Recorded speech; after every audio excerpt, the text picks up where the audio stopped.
जयकारा बोलो माता रानी का, जगत माई महामाई माँ भद्रकाली की जय बोलो, माता रानी के साचे दरबार की जय बोलो।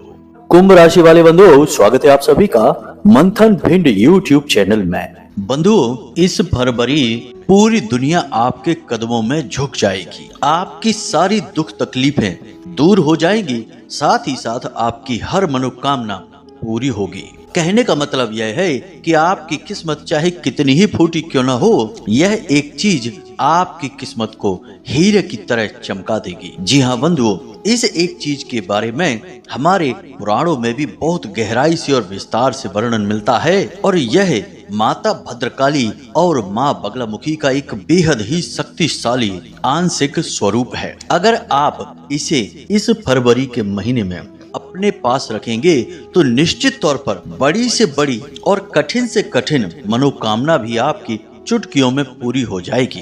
क्योंकि बंधुओं, याद रखना, देवी देवताओं के लिए कुछ भी नामुमकिन नहीं है। यदि वे आपके ऊपर कृपा करने पर आ जाएं, तो आपको वह सब कुछ भी दे सकते हैं जो आपने कभी सपने में भी नहीं सोचा होगा। तो अब दिव्य शक्तियों की विशेष कृपा आपके ऊपर रहेगी और ग्रहों की बदलती चाल का भी आपको सीधा फायदा होगा यदि आप इस एक चीज को हर वक्त अपने पास रखेंगे। बंधुओं, क्योंकि हम जानते हैं कि आप इस समय बहुत सारी उलझनों के साथ चल रहे हैं, आपके दिमाग में कई सारी बातें घूमती रहती हैं। एक तरफ तो परेशानियां हैं जो आपका पीछा नहीं छोड़ रही हैं।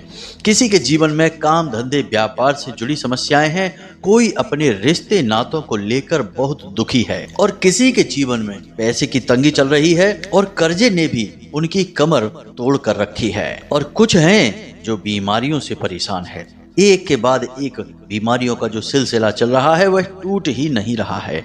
तो कुल मिलाकर देखा जाए तो आपकी राशि के जातकों के अभी दिन अच्छे नहीं चल रहे हैं। हालांकि आप अपने प्रयासों में कोई कसर नहीं छोड़ रहे हैं, आप पूरा जोर लगा रहे हैं। जहां से जो भी आप कर सकते हैं, चाहे वह किसी भी प्रकार की मेहनत हो, किसी से भी मिलकर अपनी समस्या का समाधान निकालने की कोशिश हो, कोई दैवीय उपाय हो, सब कुछ आप कर रहे हैं। लेकिन इस समय में कुछ भी आपका अच्छा नहीं हो रहा है, कोई भी शक्ति आपका साथ नहीं दे पा रही है। और इसी के साथ साथ बंधु, एक विशेष प्रकार की समस्या और है जो आप में से बहुत सारे लोगों के साथ हम देख रहे हैं कि चल रही है, और वह समस्या है नकारात्मक ऊर्जाओं की। यानी कि भूत प्रेत पिशाच निशाचर और कई प्रकार की तांत्रिक विद्याएं तो पीछा कर ही रही हैं। किसी किसी को हर बार लगने वाली नजर और काली दृष्टि ने भी परेशान कर रखा है। आप लोग एक हाथ अपने जीवन में कुछ जोड़ने की कोशिश करते हैं तो 10 हाथ वह टूट जाता है। जी हाँ बंधुओं, तो अब आपको एक ऐसी चीज की आवश्यकता है, या यूं कहें कि एक ऐसी शक्तिशाली क्रिया की आवश्यकता है जिससे आपकी हर एक समस्या का समाधान एक बार में ही हो जाए। अब यह कैसे हो सकता है? आपके मन में यह तो प्रश्न उठ रहा होगा कि भला इस एक चीज में इतनी शक्ति कैसे हो सकती है कि यह आपकी हर समस्या का समाधान तो करेगा ही, आपकी मनोकामनाएं भी पूरी करवा देगा। तो बंधुओं, हम आपको बता दें कि जीवन में चाहे परेशानियां कैसी भी हों, उनके रूप रंग भले ही अलग अलग हों, लेकिन उन परेशानियों के पैदा होने का कारण केवल एक ही होता है, और वह है नकारात्मक ऊर्जा। अब नकारात्मक ऊर्जा यानी कि नीच, दुष्ट और पिशाची ऊर्जाएं यदि आपके आसपास घूम रही हैं, तो वे आपको किसी न किसी रूप में परेशान हर वक्त करती ही रहेंगी। अब जो भी आपकी कमजोरी होगी उसी पर वे हावी हो जाएंगी। यदि किसी के घर में किसी का स्वास्थ्य थोड़ा कमजोर है तो वह लगातार बीमार रहने लगेगा। किसी का यदि काम धंधे व्यापार में थोड़ी सी हालत खराब है तो वह और बुरी हालत में पहुंच जाएगा। मतलब कहने का यह है कि इन परेशानियों को देखने में ऐसा लगता है कि ये अलग अलग तरह की परेशानियां हैं, अलग अलग कारणों से पैदा हो रही हैं, लेकिन मूल में जाएंगे तो कारण एक ही है। तो जब हर एक समस्या का कारण एक हो सकता है, तो इन सब की समस्याओं को दूर करने के लिए क्रिया उपाय भी एक हो सकती है। अब वह क्रिया या उपाय एक कैसे होगा, इसे भी आप समझ लीजिए, वरना आप कहेंगे कि गुरुजी आधी अधूरी बात समझाते हैं। तो ध्यान से सुनिए। नकारात्मक ऊर्जा की काट है सकारात्मक ऊर्जा। तो सबसे पहला कार्य यह है कि इस नकारात्मक ऊर्जा को अपने से दूर हटाया जाए। जब आप हटाएंगे तो आपके आसपास अपने आप एक वैक्यूम, एक खाली जगह तैयार होगी और फिर कुछ ऐसी विशेष क्रियाएं करेंगे जिससे कि शुद्ध सकारात्मक ऊर्जा, जिसे हम माता बगलामुखी और माँ भद्रकाली की ऊर्जाएं कहते हैं, आपकी ओर आकर्षित होंगी। याद रखना कि इस ब्रह्मांड की चाहे कितनी ही बड़ी से बड़ी नकारात्मक ऊर्जा क्यों ना हो, माता भद्रकाली और माँ बगलामुखी के सामने टिक ही नहीं सकती हैं। सबसे बड़ी काट हैं ये। माता शक्ति की शुद्ध स्वरूप हैं और उन्हीं की 10 विद्याओं में शामिल हैं। तो अब आप खुद ही समझ सकते हैं कि जो माता शक्ति का स्वरूप होगा उसके सामने भला नकारात्मक ऊर्जाएं कैसे टिक सकती हैं। तो आज हम आपके घर में, आपके जीवन में इन्हीं 2 विशेष महाशक्तिशाली ऊर्जाओं को स्थापित करवाने वाले हैं इस एक क्रिया के माध्यम से। और एक बात हम आपको और पूरे दावे के साथ बता दें यहाँ पर कि यदि आपने हमारे द्वारा बताई गई बातों को अच्छी तरह से समझ लिया और जिस प्रकार हमने आपको क्रियाओं को समझा रहे हैं उसी प्रकार से इन क्रियाओं को अपने जीवन में उतार लिया, तो फिर चाहे कितनी ही बड़ी समस्या आपके जीवन की क्यों ना हो, कुछ ही दिनों में देखते देखते ही आपकी वह गायब हो जाएगी। और यह हमारा खुद का अपने जीवन भर का अनुभव भी है और हमने इसे हजारों लोगों पर आजमाया भी है, तो इसकी प्रामाणिकता की तो कोई बात ही नहीं है। जी हाँ बंधुओं, तो अब यदि आपको सचमुच में शांति और सुकून भरा जीवन जीना है जिसमें कि प्रेम की गंगा बहती हो और कोई दुख तकलीफ ना हो, परेशानियां जरूर हो लेकिन दुख ना हो। बंधु, परेशान होने में और दुखी होने में बहुत अंतर होता है। परेशान तो छुटपुट समस्याओं से लोग होते ही रहते हैं। परेशानियों से छुटकारा तो जीवन भर नहीं मिल सकता, कोई दिलवा ही नहीं सकता है। भगवान भी इस संसार में आए तो परेशान हुए, लेकिन जो दुख होते हैं वे इंसान को अंदर से तोड़ देते हैं और जरूरत है तो इन्हीं दुखों से मुक्ति प्राप्त करने की। तो आज के इस कार्यक्रम को देखने वाले को निश्चित तौर पर अपने दुखों से मुक्ति प्राप्त होगी और हर एक सुख उसे प्राप्त होगा ही होगा। हम इस बात की गारंटी देते हैं। जी हाँ बंधुओं, तो अब आपको करना यह है कि इस कार्यक्रम को अंत तक देखना है और जो बातें हम आपको बताने वाले हैं उन्हें पूरी गंभीरता के साथ मेहनत करके अपने जीवन में उतारना है, तभी कुछ होगा। तो उम्मीद करते हैं कि आप हमारी भावनाओं को समझ रहे होंगे। तो चलिए बंधुओं, आज के इस विशेष कार्यक्रम की शुरुआत करते हैं और आपको आज जीवन को बदल देने वाला एक महाज्ञान देते हैं जो हमारे खुद के व्यक्तिगत अनुभवों और माता रानी के द्वारा दी गई अनुभूतियों पर आधारित है। तो चलिए बंधुओं, आज के इस महान कार्यक्रम को शुरू करते हैं। महामाई को याद करते हुए कमेंट बॉक्स में लिख डालिए, जय माँ भद्रकाली कृपा करो। महामाई निश्चित तौर पर आपके ऊपर कृपा करेंगी।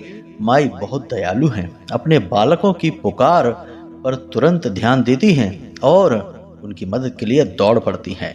तो चलिए बस भाव के साथ लिख डालिए। इसी के साथ साथ यदि आप इस चैनल कार्यक्रम पर पहली बार आए हैं तो पहली बार आने वाले हमारे भाई बंधु दर्शक इस चैनल को सब्सक्राइब जरूर कर लें, क्योंकि यह चैनल महामाई के धाम से प्रसारित होता है। इसलिए महामाई ने आप पर कृपा की है जो आप आज इस कार्यक्रम पर आए हैं। तो जल्दी से चैनल को सब्सक्राइब करिए और कमेंट बॉक्स में लिखिए कि मैं भी माई के परिवार का हिस्सा हूँ। हमें बहुत अच्छा लगेगा कि हमने कुछ नए बालक महामाई के परिवार में जोड़ दिए हैं। तो चलिए बंधु, जल्दी से चैनल को सब्सक्राइब करिए, कमेंट बॉक्स में लिखिए मैं भी माई के परिवार का हिस्सा हूँ। तो चलिए अब अपने मूल विषय पर वापस आते हैं और आपको उस एक चीज के बारे में बताते हैं जो आपकी हर एक समस्या का समाधान है। माता रानी की दिव्य कृपा सीधे आपके साथ हर वक्त 24 घंटे चलेगी और आपकी रक्षा करेगी। बंधुओं, अगर आप अब भी सोच रहे हैं कि कुंडली का विश्लेषण कराएं कि नहीं कराएं, क्यों कराएं, क्या जरूरत है कुंडली विश्लेषण कराने की, तो ध्यान से सुनिए। आप इस समय 3 तरीके की स्थितियों में फंसे हुए हैं। एक स्थिति तो यह है कि आपके ऊपर बहुत कर्जा है, व्यापार चल नहीं रहा है, घर में भी क्लेश रहता है, रिश्ते नातों में भी उथल पुथल मची हुई है। तो अब इस स्थिति में आप कैसे फंसे? कोई ना कोई ग्रह था जिसने परेशान किया, तो इससे बाहर निकलने का मार्ग क्या है? कुंडली में छुपा हुआ है, इसलिए कराइए। दूसरा कि आप कुछ जीवन में करना चाहते हैं, निर्णय ले नहीं पा रहे हैं, समझ में आ नहीं रहा है कि क्या करें क्या ना करें, तो इस स्थिति में श्रेष्ठ मार्गदर्शन कौन करेगा?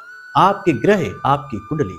तीसरा कि आपकी जिंदगी में आपने सब कुछ हासिल कर लिया है, कामयाबी भी हासिल कर ली है, रिश्ते नातों में भी सुख शांति है, परंतु आपके मन में एक बेचैनी है, क्योंकि अब तक शायद आपने वह हासिल नहीं कर पाया जिसके लिए आपका जन्म इस धरती पर हुआ था। यानी कि अपने सही उद्देश्य को आप अब तक हासिल नहीं कर पाए हैं। तो वह उद्देश्य क्या है, क्यों आप इस धरती में, इस संसार में आए हैं, उस उद्देश्य को जानना है। इसको जानने के लिए आपको कुंडली दिखानी है। तो आपके जीवन में जो भी परिस्थितियां हैं, इन परिस्थितियों के सही कारण और उनके निवारण को केवल आपकी कुंडली बता सकती है, इसलिए आपको कुंडली दिखानी है। तो बस अगर आप ऐसी परिस्थितियों में हैं तो नंबर हमने वीडियो में दे रखे हैं, किसी भी नंबर पर 10 बजे से 4 बजे के बीच फोन लगाइए, छोटी सी दक्षिणा देने के बाद अपनी कुंडली का श्रेष्ठतम आकलन करा लीजिए। जय माई की। तो बंधु, अब ध्यान से सुनिए, आपका जो घर है वह असल में कई दिव्य शक्तियों का, कई नकारात्मक ऊर्जाओं का भी घर है। अब आपके घर में जितने लोग रहते हैं उन लोगों के अलावा भी बहुत सारी नकारात्मक ऊर्जाएं और सकारात्मक ऊर्जाएं आपके घर में वास करती हैं। अब शास्त्रों की माने तो किसी भी इंसान के घर में 45 देवी देवताओं का तो मूल रूप से वास होता ही है। फिर उसके बाद उनके आराध्य देव हो जाते हैं और उनके कुल खानदान में पूजे जाने वाले कई अन्य प्रकार के देवी देवता होते हैं, क्योंकि कुल खानदान बहुत बड़ा होता है और कई लोग ऐसे होते हैं जो विभिन्न दिव्य शक्तियों की पूजा आराधना करते हैं। तो यह रक्षा कवच आपके ऊपर भी आता ही है। कहने का मतलब यह है कि कई दिव्य शक्तियां और नकारात्मक ऊर्जाएं आपके घर में वास करती हैं, लेकिन इन सब के बीच जो सबसे बड़ी एक शक्ति होती है जो आपके घर पर पूरी तरह से कब्जा करके बैठी रहती है, अब वह शक्ति नकारात्मक है या सकारात्मक है, यह जानना बहुत अधिक आवश्यक है। कुछ लोग कहते हैं कि गुरुजी, हम बहुत मेहनत कर रहे हैं, घर में 2-3 लोग हैं और सभी पैसा कमा रहे हैं, लेकिन पता नहीं क्या ऐसा अजीबोगरीब चल रहा है कि ना तो कोई पवित्र कार्य घर में हो पा रहा है, यानी छोटी से छोटी पूजा पाठ भी घर में नहीं हो पाती है। दूसरा कि पैसा जैसे भी आता है वैसे ही चला जाता है, यानी कि बिल्कुल भी एक पैसा भी घर में रुक नहीं पाता। जरूरी खर्चे ज्यों के त्यों बने रहते हैं और अनाप शनाप उल जलूल जगहों पर पैसा खर्चा हो जाता है। और साथ ही साथ घर में बीमारियां और तमाम तरीके की परेशानियां, कर्जा वगैरह भी है। तो आखिर ऐसा क्यों है? किस कर्म की हमें सजा मिल रही है? क्यों हम इतने परेशान चल रहे हैं? और घर में बात बात में जरा सी बातों पर झगड़े होते रहते हैं। सो अलग। अब यह समस्या देखने में एक लग रही है, लेकिन कई तरह से इंसान को प्रताड़ित करती है, पीड़ित करती है। तो अब यहाँ पर यह है कि निश्चित तौर पर यदि गहराई से आकलन किया जाए तो उस इंसान के घर में एक नकारात्मक ऊर्जा है जिसने पूरी तरह से घर को कब्जे में ले रखा है और वह कुछ भी शुभ उस इंसान के जीवन में होने नहीं दे रही है। अब ऐसा नहीं है कि भगवान की ऊर्जाएं ही सबसे शक्तिशाली होती हैं, भूत प्रेत पिशाचों की ऊर्जाएं भी बहुत शक्तिशाली होती हैं और ये भगवान की कृपा और ऊर्जा को भी रोकने की क्षमता रखती हैं। अब सुनने में शायद यह आपको अजीब लग रहा होगा कि ऐसा कैसे हो सकता है, लेकिन भगवान की ऊर्जा वैसे तो बहुत शक्तिशाली है, लेकिन किसी स्थान विशेष पर रहेगी या नहीं रहेगी यह इस बात पर निर्भर करता है कि उस स्थान विशेष पर किस प्रकार की ऊर्जा वास कर रही है। अब आप इसे एक छोटे से उदाहरण से समझ सकती हैं कि नदी में कितना पानी होता है, नदी का कितना बड़ा प्रवाह होता है, लेकिन यदि नदी पर एक बांध लगा दिया जाए और फिर नदी के उस बांध में से कितना पानी बाहर निकालना है यह इस बांध पर निर्भर करता है। वैसे देखने में तो यह लगता है कि नदी कितनी शक्तिशाली है, इसे रोकना लगभग नामुमकिन है, लेकिन बांध लगाकर इसकी ऊर्जा को भी रोक दिया जाता है और फिर एक नियंत्रित गति से पानी को बाहर निकाला जाता है। ठीक इसी प्रकार भगवान की शुद्ध सकारात्मक ऊर्जा है, यह महाशक्तिशाली है, लेकिन कहीं ना कहीं से कोई बंधन हो जाता है, कोई बांध लग जाता है जिसकी वजह से नकारात्मक ऊर्जाएं हावी हो जाती हैं और भगवान की ऊर्जाएं रुक जाती हैं, अपना कार्य नहीं कर पाती हैं। तो उम्मीद कर रहे हैं कि आप इस बात को समझ रहे होंगे कि हम आपसे क्या कहना चाहते हैं। अब कुछ लोग ऐसे हैं जिन्हें यह लगता है कि गुरुजी हर वक्त ऊर्जाओं की बात करते हैं कि सकारात्मक ऊर्जा, नकारात्मक ऊर्जा, हमें तो कुछ समझ में नहीं आता है, हम क्या करें, कैसे करें, यह कैसे पता चले। तो अब ऊर्जाओं के बारे में हम आपको थोड़ा सा ज्ञान बढ़ा देते हैं। सारा खेल इस संसार में ऊर्जाओं का ही है। जैसे कि आपके अंदर रह रही आत्मा क्या है? एक ऊर्जा का ही तो स्वरूप है। कोई आत्मा को देख सकता है क्या? ना आत्मा आते हुए दिखती है, ना जाते हुए दिखती है, क्योंकि वह शुद्ध ऊर्जा है। इसीलिए जब आप मंदिर में जाते हैं तो आपको अलग तरीके के अनुभव होते हैं। जब आप किसी शमशान घाट में जाते हैं तो आपको अलग तरह के अनुभव होते हैं। जिसके यहाँ मृत्यु हो जाती है, कोई गमी हो जाती है, वहाँ जाते हैं तो अलग तरीके के अनुभव होते हैं। क्यों होता है ऐसा? क्योंकि दोनों स्थानों की ऊर्जाएं एकदम विपरीत हैं, अलग अलग हैं। तो आपके अनुभव भी एकदम विपरीत होते हैं, अलग अलग होते हैं। तो उम्मीद कर रहे हैं हम कि आपको समझ में आ रहा होगा कि ऊर्जाओं का कितना बड़ा प्रभाव रहता है इंसान के जीवन पर। अब जो भी इंसान इन ऊर्जाओं को संतुलित कर लेता है, किसी पूजा पाठ के माध्यम से, किसी चीज के माध्यम से, या फिर किसी गुरु की कृपा के माध्यम से, तो उस इंसान के जीवन में फिर गलत घटनाएं नहीं होती हैं। ईश्वर की कृपा हमेशा बनी रहती है।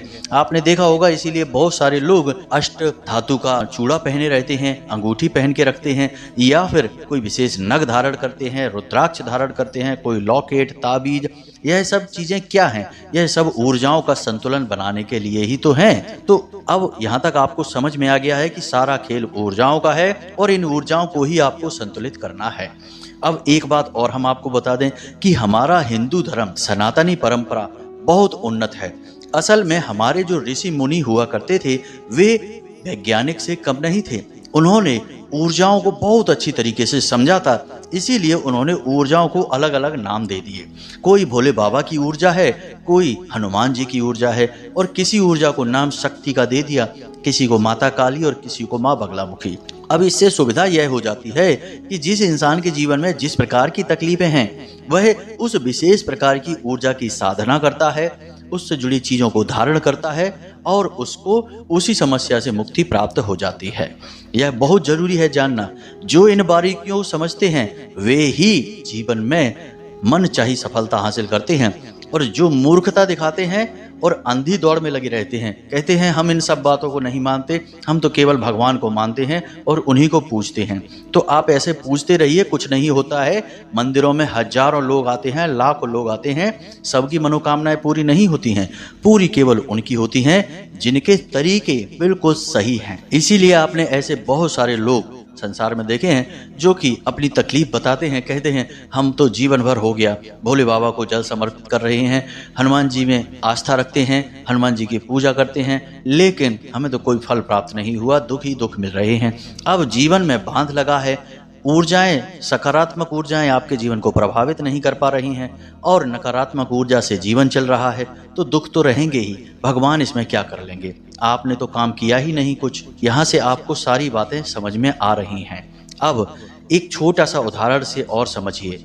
आपको मेहनत करनी पड़ेगी, आपको काम करना पड़ेगा, तभी भगवान आपकी सहायता के लिए आएंगे। यानी कि कोई भी दैवी शक्ति आपकी सहायता के लिए आएगी।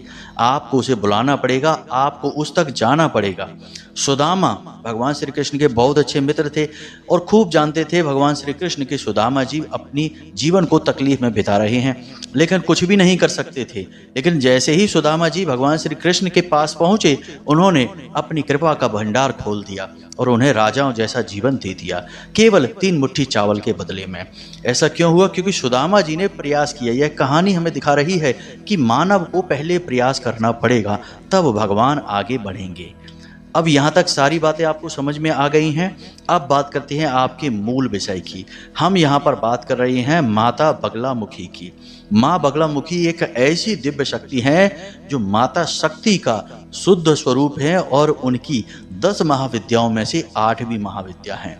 माता बगलामुखी का विशेष तौर पर पूजन इसीलिए किया जाता है कि जब लोगों को तकलीफों से मुक्ति चाहिए, यानी कि एक के बाद एक परेशानियां जीवन में हैं, हर काम में रुकावट है, पैसे की आवक नहीं है, कर्जे से परेशान है, कोई भी तकलीफ है, सब तकलीफों का कारण नकारात्मक ऊर्जा है और इस नकारात्मक ऊर्जा की सबसे बड़ी काट है माता बगलामुखी। हमने अपने पिछले कार्यक्रम में भी माता बगलामुखी के बारे में आपको बताया है कि हर प्रकार के बंधन को काटने की शक्ति है माता बगलामुखी। तो माता बगलामुखी की साधना आपको करनी ही होगी। अब कैसे करेंगे आप यह? तो इसे आप ध्यान से समझिए। आपको बाजार से माता बगलामुखी की एक छोटी सी तस्वीर, कोई फोटो अपने घर लेकर आनी है। इसी के साथ साथ आपको एक भोजपत्र, एक कागज आता है, एक अष्टगंध की स्याही और एक अनार की कलम, यह सामग्री लेकर आनी है। शनिवार के दिन आप इस क्रिया को प्रारंभ करेंगे। आपके घर में यदि माता बगलामुखी की तस्वीर या फोटो है और उसका पूजन होता है नित्य, तो आप फोटो को ना लेकर आएं, इस सामग्री को अकेला लेकर आएं। लेकिन इसमें भी समस्या यह है कि आपके घर में माता बगलामुखी की पूजा तो होती है, लेकिन क्या माता रानी आपके घर में रहती भी हैं? इसको जानना आवश्यक है, क्योंकि कई बार ऐसा होता है कि देवी देवता किसी गलती की वजह से हमारे घर को छोड़कर चले जाते हैं, फिर उनकी केवल फोटो या मूर्ति रखी रह जाती है और हम निरंतर उनकी पूजा करते हैं और हमें लगता है कि वे हमारा कार्य सिद्ध कर रही हैं, लेकिन कुछ भी नहीं होता है। बंधुओं, ये सारी बातें बिल्कुल सत्य हैं। आप अपने जीवन में इनका आकलन करके देखना। हमने तो अपनी साधना के माध्यम से इन सब बातों को समझा है और यह हमारे जीवन का अनुभव है, तभी हम आपको बता रहे हैं। अब आपके जीवन में माता बगलामुखी हैं या उनकी कृपा है, इससे जानने का क्या तरीका है, हम अभी आपको आगे बताने वाले हैं। आप माता की फोटो लेकर आइए, शनिवार के दिन लेकर आइए। उसके बाद आप पीले रंग का प्रसाद, पीले रंग के फूल और पीले रंग के वस्त्र स्वयं धारण करने के लिए, यदि नहीं है तो केवल पीले रंग का कोई एक कपड़ा जिसे आप ओढ़कर बैठेंगे पूजा के समय। हल्दी की माला आपको चाहिए जो आप जाप करेंगे मंत्र, उसके लिए। दूसरा, गाय का घी। गाय का घी नहीं है तो सरसों का तेल भी चलेगा। जी हाँ बंधुओं, अब यहाँ तक आप समझ गए। अब आपको क्या करना है, रात्रि को 9 बजे के आसपास आपको माता की फोटो अपने पूजा घर में स्थापित करनी है और माता रानी को जल समर्पित करना है, उसके बाद पुष्प समर्पित करना है और उसके बाद पीले रंग का प्रसाद है भोग स्वरूप उन्हें अर्पित करना है। फिर उसके बाद आप धूप दीप वगैरह जो भी चाहे सारी क्रियाएं कर सकते हैं, क्रमबद्ध तरीके से सब कुछ करिए। और उसके बाद आप जो भोजपत्र लेकर आए हैं, उस भोजपत्र पर 3 बार या फिर 6 बार, 3 बार आगे की तरफ और 3 बार पीछे की तरफ अष्टगंध की स्याही से, अनार की कलम से माता बगलामुखी का यह स्तंभन मंत्र है, इसे लिख लीजिए। अब यह मंत्र कौन सा है, मोबाइल की स्क्रीन पर भी आपको दिखाई देगा और हम आपको बोलकर भी बता देते हैं। मंत्र कुछ इस प्रकार है, ओम ह्लीम बगलामुखी सर्वदुष्टानां वाचम मुखम पदम स्तंभय जीभाम कीलय बुद्धिम विनाशाय ह्लीम ओम स्वाहा। मंत्र एक बार फिर से सुनिए ध्यान से। ओम ह्लीम बगलामुखी सर्वदुष्टानां वाचम मुखम पदम स्तंभय जीभाम कीलय बुद्धिम विनाशाय ह्लीम ओम स्वाहा। इस मंत्र को आपको उस भोजपत्र पर लिखना है, 3 बार आगे और 3 बार पीछे, छोटे छोटे अक्षरों में लिखना है। उसके बाद आपको यह भोजपत्र का टुकड़ा माता रानी को समर्पित कर देना है, यानी उनके चरणों में रख देना है। अब आपको इसी मंत्र का एक माला जाप करना है और जाप आप हल्दी की माला से ही करेंगे और गोमुखी में छुपा कर, यानी एक जो थैली टाइप की होती है उसके अंदर छुपा कर करेंगे, दिखाएंगे नहीं। इस जाप को करते समय आपके सिर पर कपड़ा होना बहुत अधिक आवश्यक है। पवित्रता का विशेष ख्याल रखें और यह क्रिया रात्रि के समय ही होती है, दिन में नहीं होती है।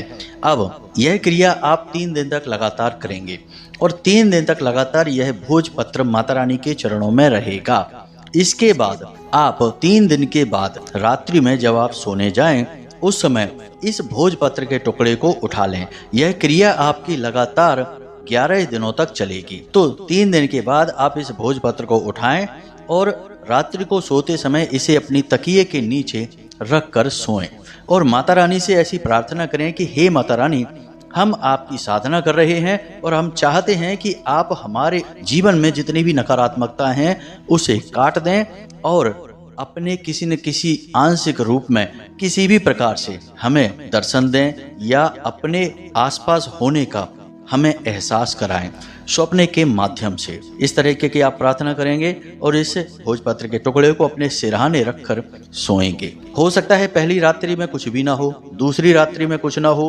लेकिन आप प्रतिदिन यही करेंगे। सुबह जब आप सोकर जागेंगे तो स्नान आदि करने के बाद इस भोजपत्र के टुकड़े को पुनः माता रानी के चरणों में रख देंगे। रात्रि में आप माता रानी की पूजा पाठ करेंगे और उसके बाद इस भोजपत्र के टुकड़े को फिर से अपनी तकिए के नीचे रखेंगे। याद रखें कि पूजा करने के तुरंत बाद आपको सीधे जाकर सोना है, मोबाइल नहीं चलाना है, किसी से बात नहीं करनी है, कोई भी बिना मतलब के विचार अपने दिमाग में लेकर नहीं आने हैं। केवल माता रानी की तस्वीर को, उनके स्वरूप का ही ख्याल करते रहना है, उनके बारे में सोचते रहना है और रात्रि को सोते समय यही प्रार्थना फिर से करनी है और सो जाना है। 3 या 4 दिन के अंदर माता रानी आपको किसी न किसी रूप में जरूर एहसास कराएंगी। या तो स्वयं उनके दिव्य स्वरूप का दर्शन होगा या फिर आंशिक दर्शन हो सकता है किसी भी प्रकार से। मंदिर का आपको किसी प्रकार का दर्शन हो सकता है, मंदिर का शिखर आपको दिखेगा, प्रांगण आपको दिखेगा, कुछ न कुछ ऐसा लगेगा जिससे आपको पता चल जाएगा कि माता रानी की शक्ति अब आपके आसपास आ चुकी है। 11 दिन तक प्रतिदिन यह क्रिया आप करेंगे, बीच में बिल्कुल भी इस क्रिया को खंडित नहीं होने देना है। और दूसरी बात कि यह मंत्र सिद्ध मंत्र है, हमने बहुत मेहनत की है इस मंत्र के ऊपर, तो आप इस मंत्र का सम्मान करें। इसे यूं ही किसी को ना दें, किसी को इसके बारे में ना बताएं, इसकी गुप्त स्थिति को बनाकर रखें, प्रचार ना करें इस क्रिया के बारे में। और यदि आपसे यह साधना नहीं होती है तो कोई बात नहीं है, परंतु इस साधना को भूल कर भी खंडित ना होने दें। अगर आप संभाल सकें तो ही इसे करना। अब जब 11 दिन में आपको पूर्ण रूप से माता रानी का आभास हो जाएगा, उनका आपके आसपास होना आपको खुद महसूस होगा, तब 11 दिन के बाद आप इस भोजपत्र के कागज को प्रतिदिन अपनी जेब में रखकर घर से बाहर निकलें। इसे यूं ही जेब में न रखें, कोई पीले रंग का एक और कागज लें और उस कागज में इसे फोल्ड करके रखें और उसके बाद इसे अपनी जेब में रखें और जब वापस आए तो फिर से माता रानी के चरणों में रख दें। और फिर रात्रि को आपको इसे तकिए के नीचे रखकर सोने की आवश्यकता नहीं है, क्योंकि यह तो केवल माता रानी की प्रामाणिकता चाहिए कि आप अब आ चुकी हैं, इस बात का प्रमाण है बस। अब प्रतिदिन आप इस कागज को अपनी जेब में रखकर निकलेंगे, माता रानी के मंत्र का ख्याल करते रहेंगे। आप चाहें तो साधना और आगे बढ़ा सकते हैं। माता बगलामुखी की साधना 11 दिन की होती है, 36 दिन की होती है, 63 दिन की होती है, 93 दिन की होती है, जितने दिन चाहे आप कर सकते हैं। 96 दिन की होती है, जैसे चाहे आप कर सकते हैं, आपके ऊपर है। जितनी श्रद्धा आपकी बढ़ती जाए आप साधना करते जाएं। एक ही माला की तो बात है, जरा सी मेहनत है बस, लेकिन जीवन भर के लिए माता रानी का साथ आपके साथ रहेगा और आपका उद्धार होता रहेगा। हजारों लोग ऐसे हैं जो माता रानी की साधना हमारे कहने से किए और उनके जीवन में ऐसे विचित्र और अनोखे अनुभव उन्हें हुए कि वे माता रानी को लाख लाख धन्यवाद देते हैं और हमारा भी आभार मानते हैं, क्योंकि कहीं ना कहीं थोड़ा बहुत गुरु शिष्य परंपरा का आभार तो रहता ही रहता है। ठीक है बंधु, अब जो ज्ञान की बात हमने देनी थी आपको दे दी है, साधना देनी थी हमने आपको दे दी है। अब इस साधना से जुड़े कोई प्रश्न आपके मन में हो, कोई भी किसी भी प्रकार का विचार हो, तो हमने नंबर वीडियो में दे रखा है, उसी नंबर पर फोन करें और अपनी शंकाओं का समाधान प्राप्त करें। जो सचमुच में आपके मन में है और आपको परेशान कर रहे हैं, केवल उन्हीं बातों के लिए संपर्क करें, क्योंकि हम अपना जीवन का अधिकतर भाग माता रानी को समर्पित कर चुके हैं, तो हमारा समय उन्हीं की सेवा में बीतता है। जब भी समय मिलता है तभी हम आपके प्रश्न देख पाएंगे, अन्यथा बीच में हम नहीं देख सकते हैं। इसके लिए क्षमा चाहेंगे, क्योंकि हमारे लिए माता रानी ही सबसे बढ़कर हैं और कुछ भी नहीं। बंधु, उम्मीद करते हैं कि आप हमारी भावनाएं समझ रहे होंगे और हम किस प्रकार से माता रानी की सेवा कर रहे हैं आपकी सहायता करके, यह भी आप समझ रहे होंगे। तो चलिए बंधु, आज के इस विशेष कार्यक्रम को यहीं पर समाप्त करते हैं। हमेशा सकारात्मक रहिए, माता रानी में अपनी आस्था बनाए रखिए, हंसते रहिए, मुस्कुराते रहिए, जीवन का आनंद लेते रहिए और दिन में एक बार मंदिर अवश्य जाइए। मिलते हैं अगले विशेष कार्यक्रम में, तब तक के लिए धन्यवाद। प्रेम से बोलिए जय माई की, जय माँ भद्रकाली, जय माँ बगलामुखी। माता रानी आपका कल्याण करेंगी। धन्यवाद।